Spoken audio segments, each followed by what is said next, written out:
السلام علیکم ورحمۃ اللہ وبرکاتہ۔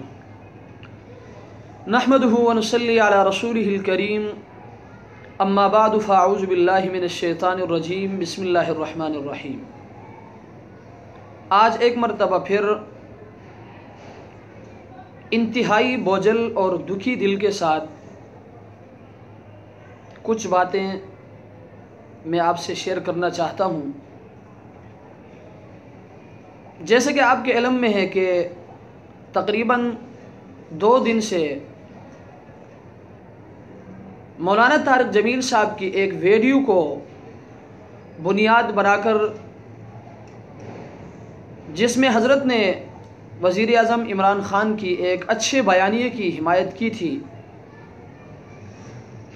اس کو بنیاد بنا کر جس طرح ہمارے ساتھیوں نے مولانا طارق جمیل صاحب کو آڑے ہاتھوں لیا ہے اور اس کے خلاف ایسے نازیبہ الفاظ اور ایسی باتیں سوشل میڈیا میں استعمال کر رہے ہیں، یقیناً یہ میرے لیے، آپ کے لیے، بلکہ پورے عالم اسلام کے لیے انتہائی افسوسناک بات ہے۔ میں یہ بات آپ کے ذہن میں ڈال دوں کہ مولانا طارق جمیل صاحب ایک عالمی مبلغ ہیں۔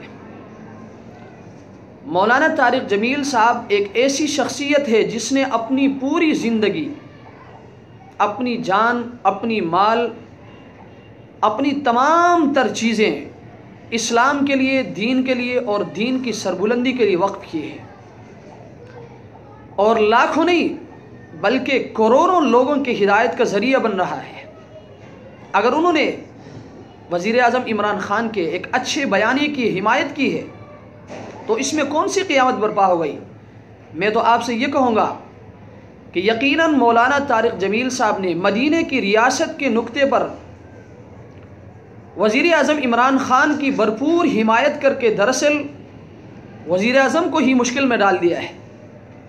یہ وقت ہے کہ علماء اس نقطے پر وزیر اعظم عمران خان کی بھرپور حمایت کرے، تاکہ کل انہیں یہ کہنے کا موقع نہ ملے کہ مولویوں نے ہی میری مخالفت کی تھی۔ اور یہ بات بھی اپنے ذہن میں رکھے کہ مولانا طارق جمیل صاحب نے تحریک انصاف یا تحریک انصاف کے سربراہ کی حمایت نہیں کی ہے، بلکہ انہوں نے وزیر اعظم کے ایک اچھے بیانیے کو سپورٹ کیا ہے۔ ہاں، اگر الیکشن سے پہلے مولانا طارق جمیل صاحب ایسی حمایت کرتے تو اسے سیاست سے جوڑا جا سکتا تھا، لیکن اب اگر مولانا طارق جمیل صاحب نے عمران خان کے ایک اچھے بیانیے کی حمایت کی ہے، اس کو سپورٹ کیا ہے، تو اس کو سیاست سے جوڑنا یقیناً یہ ظلم ہے۔ مولانا طارق جمیل صاحب ایک عالمی مبلغ، عالمی داعی اور مصلح ہے۔ ان کے کردار و گفتار کو اسی تناظر میں سمجھنے کی کوشش کریں۔ لہٰذا میں اپنے تمام ساتھیوں سے اور اپنے تمام سامعین سے ہاتھ جوڑ کر یہ اپیل کروں گا کہ خدا را، آپ نے جس طرح مولانا طارق جمیل صاحب کو آڑے ہاتھوں لیا ہے، آپ اس سے پرہیز کریں، آپ اس سے گریز کریں۔ یہ آپ کے لیے بھی نقصان دہ ہے، یہ میرے لیے بھی نقصان دہ ہے، اور یہ عالم اسلام کے تمام مسلمانوں کے لیے نقصان دہ ہے۔ لہٰذا میں اپنے تمام سامعین اور اپنے تمام ساتھیوں سے بھرپور یہ گزارش کروں گا کہ خدا کے لیے جس طریقے سے آپ لوگوں نے مولانا کو آڑے ہاتھوں لیا ہے، اس سے گریز کریں۔ اللہ تبارک و تعالی ہمیں اپنے علماء کی قدر کرنے کی اور علماء کے نقش قدم پر چلتے ہوئے اللہ تبارک و تعالی ہمیں زندگی گزارنے کی توفیق عطا فرمائے۔ وآخر دعوانا ان الحمد للہ رب العالمین۔